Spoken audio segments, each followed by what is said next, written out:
Hier ist Morten von English TV und es ist ganz wunderschön, hier mit Kohlhammers Familienfeiern hier heute zu werden. Und ich bin mit einer großen Künstler. Gut, dir zu sehen, René. Danke. Wenn ich so ein Buch sehe, ich finde es echt toll. Ja? Was macht diesem Buch für dich? Was bedeutet ein Buch für dir? Ja, für mich als Automobilfan und Automobilfotograf ist das Produkt meiner Leidenschaft. Ich habe 5 Das ist nicht Arbeit, ja? Das ist keine Arbeit, nein. Ja. Ich habe 5 Jahrzehnte die schönsten Autos fotografieren dürfen und darf heute noch fotografieren. Und in den Büchern kuratiere ich natürlich die Bilder, die mir gefallen. Das ist keine Werbung, sondern das ist meine Passion.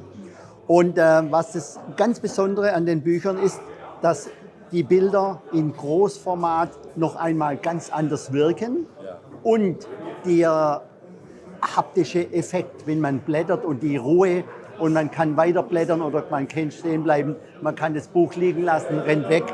Das ist beim Bildschirm alles nicht mehr möglich. Wenn du mir sagst, ich sollte zu dir kommen und die Buch war offen, ja, dann war ich echt auch begeistert, weil ich liebe Druck, ich liebe gute Kunst und ich liebe Passion, ja. Und ich glaube, das ist das ist du, ja. Ja, es kommt da sehr vieles zusammen. Was dir vielleicht noch gar nicht so aufgefallen ist, dieses geringe Gewicht. Das Buch ist auf Hahnemühle Hanfpapier gedruckt und das ist extrem leicht. Das heißt, das Buch wird sehr schön handlich und geschmeidig. Und ganz viele Leute, die schon den Gewichtstest haben machen lassen, haben sagen, oh, wunderbar, das kann ich sogar mit ins Bett nehmen, das erdrückt mich nicht, weil es ist ja riesig und es ist dick und es ist nicht mein größtes Buch. Was sagst deine Frau, wenn du dieses Buch mitzunehmen im Bett? Die sagt schon länger, kommst du bitte ohne Buch? Kommst du wieder ohne Buch? Nein, also. Ja, okay. Ja. Aber fantastisch. Deine Karriere hast wie du gesagt hast, 15 Jahre. 50 Jahre. Ja, 50 Jahre geworden. Ja. Wie war es, wenn du anfangst? Das war ganz andere Zeiten, andere Automobilen, andere Techniken, ja? Ja, also es war sehr handwerklich. Ich komme ja ursprünglich aus der Porträtfotografie. Und ich habe aber sehr früh gelernt, wenn ich zum Beispiel keine Passbilder gemacht habe, sondern Hochzeitsfotos, habe ich mit den Paaren, habe ich das Bild gemeinsam aufgebaut. Wir gehen dahin und machen wir das und wer kauft die Blumen oder mit welchem Auto fahren wir dahin. Das heißt, dieses Setting habe ich dann beeinflusst. Und dann kam irgendwann der Tag, wo ich gesagt habe, wenn ich diesen Beruf mein ganzes Leben machen möchte, dann muss ich mich fokussieren. Und erst habe ich mich mit kleinen Dingen fokussiert, Uhren, Schreibgeräte. Und da hatte ich durch Zufall eine Einladung in ein großes Fotostudio, das verkauft werden sollte. Und die hatten einen guten Auftragsbestand mit Möbelfotografie. Und da habe ich gesagt, okay, dann probiere ich mal die Möbel. Und es war kein sehr gutes Geschäft, aber das Studio war groß. Und dann habe ich ein Produkt in das Möbelstudio geholt, was es seither nicht gab, nämlich das Automobil im Studio. Und da ging dann alles los. Und ich glaube, dass wenn man ein Mobil in einem Fotostudio haben, man hat so viele Leuchtmöglichkeiten und Kamerawinkeln und so. Das gibt eine ganze neue Möglichkeit, ja? Es gibt viele neue Möglichkeiten, aber es ist sehr viel Arbeit. Also am Anfang habe ich bis zu 3 Tage gebraucht für ein Bild. Und heute noch, wenn ich ein Bild toll inszeniere, ein Auto, einen schönen Porsche oder Mercedes, das dauert einen ganzen Tag. Aber dann ist es etwas Besonderes und Unvergleichliches. Wann man als ein junger Mann in Anfang diesem Erlebnis kriegt, ja, war es ein definierter Moment, wo es alles verändert war für dich? Ja, nicht direkt. Also ich habe immer versucht, von meinem Beruf auch, sagen wir mal, ein gutes Auskommen zu haben und habe gemerkt, ich muss mich ständig, nicht jeden Tag, aber jede Woche anpassen. Das heißt, die Voraussetzungen sind immer gut und es ist wie im Sport oder Spiel. Also vor dem Spiel ist nach dem Spiel oder andersherum. Das heißt also, wenn ich was Gutes gemacht habe, muss ich sofort schauen, dass ich das nächste auch wieder gut mache. Und dann war dieser Technologiewandel ja. Ich bin ja noch reingewachsen oder rausgewachsen aus der Schwarz-Weiß-Fotografie und dann kamen die ganzen automatischen Kameras.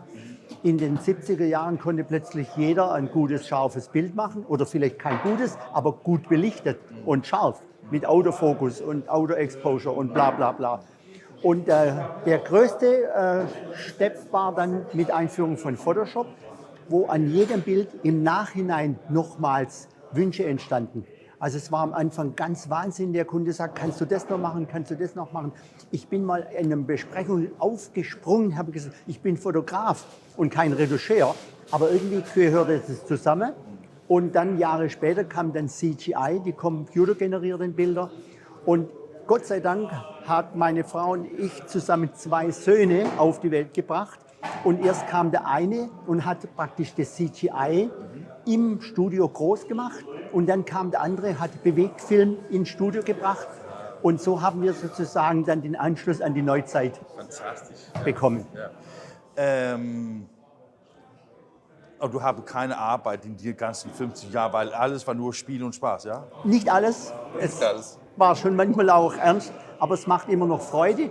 Und das besonders Schöne ist, ich kann heute auf die 50 Jahre zurückblicken und da entstanden Bilder, die sind heute wertvoller, wie sie damals waren, weil die Autos so besonders wurden. Das ist auch ganz fantastisch, darüber zu denken. Ja. Deine Zusammenarbeit nicht nur mit Franzisi, aber mit Druckereien, generell sprechen. Ich glaube, dass wenn man so passioniert ist mit Bildern, dann hat man eine ganz hohe Erwartungen für die Drucksachen. Ja? Ja, das ist manchmal nicht einfach für die Partner. Ich bin ja auch mit Verlagen assoziiert. Das heißt also, ich habe allein die letzten 10 Jahre über 300.000 Autobücher produziert. Ja, also die Verlage haben die verkauft für mich. Aber ich bin dann bei den meisten Produktionen, bin ich zumindest bei den ersten Formen mit in der Druckerei. Und das ist unglaublich, die Leute zu motivieren, auch da wieder die Höchstleistung zu bringen. Ich hatte erst vor ein paar Monaten ein Erlebnis, da war der Ferrari nicht genauso rot, wie er sein sollte, wegen der Skala. Und dann habe ich gesagt, wir müssen den so rot machen wie in echt. Ich habe einen dabei, schaut euch das an. Und so, dann, das war der Probenmuster, das war dein Ex-Ferrari. Ja, und die Druckerei war leider nicht so groß wie hier. Man konnte mit dem Ferrari nicht an die Druckermaschine fahren, aber mit dem Bogen an den Ferrari gehen. Und dann sagt der Drucker zu mir, ja, aber dieses Rot ist außerhalb der Skala. Und dann sage ich, wo ist hier die Skala? Ja, ich habe keine Skala gesehen. Ja. Und dann haben wir gemeinsam entschlossen, wir machen anderes Rot rein. Das ist normalerweise der Killer für die Euroskala, aber war gut für das Buch. Kann ich verstehen. René, wenn man diese Erlebnis haben mit den Druckereien, dann hast du am Bühne hast du gesagt, deine Zusammenarbeit mit Kohlhammer. Was ist wichtig, wenn du hier kommst? Warum ist diese eine gute Druckerei für dich? Der absolute Killer in der Zusammenarbeit mit einer Druckerei ist, wenn die Verarbeitung außer Haus geht und zum Schluss keiner schuld ist. So hier gibt alles unter eine... Allein schon, wenn ich höre, der Transport hat 2 Tage gedauert, deswegen später fertig. Oder der Buchbinder, oder. Hier stehe ich hin bis zum fertigen Produkt. Und sind flexibel. Sie haben alle Maschinen und sie haben sehr gute Fachleute. Das bedeutet selbstverständlich, weil dann weißt du bist in sicheren Händen. Ja? Ich bin in gute Hände und sie arbeiten gerne, wenn ich besondere Produkte bringe. Und ich sage immer, um Geld verdienen müsst ihr woanders. Ja. Aber du wohnst schon in Mallorca, du wohnst? Oder? Ja. Und dann hast du hier gekommen und wieder zurück?